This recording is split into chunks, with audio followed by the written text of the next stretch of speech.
Lindsay, was he slamming the media? Okay, don't worry.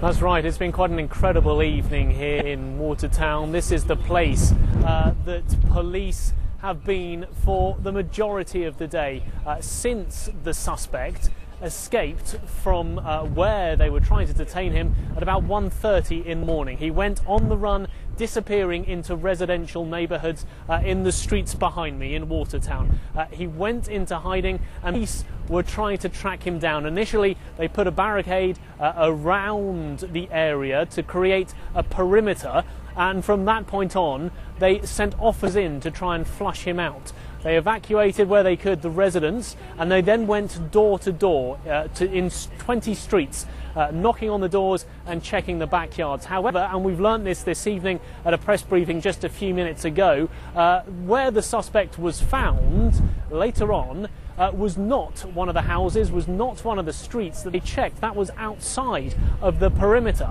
So they spent the day searching for him, didn't find him, and then announced at about 6 o'clock this evening that they were going to pull out of the area and that people would be allowed back to their homes, they would be allowed out of doors, no longer having to stay indoors, and the police presence would be very much reduced.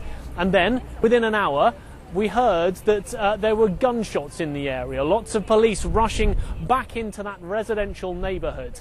And then there were the reports that he'd been surrounded and was inside a boat. That was quickly confirmed by the police, who took him into custody, but he was injured and he is now receiving treatment at a nearby hospital.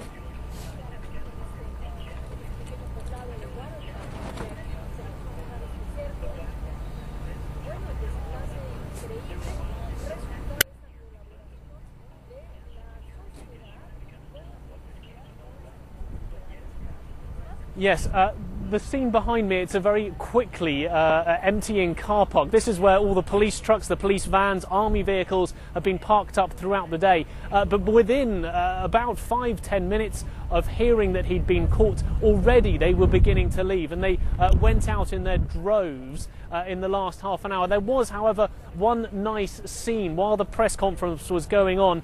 There was a group of about 30 men dressed in camouflage, and someone was going around, perhaps their commanding officer was going around, handshaking each one of them, patting them on the back and congratulating them for a job well done in arresting the suspect.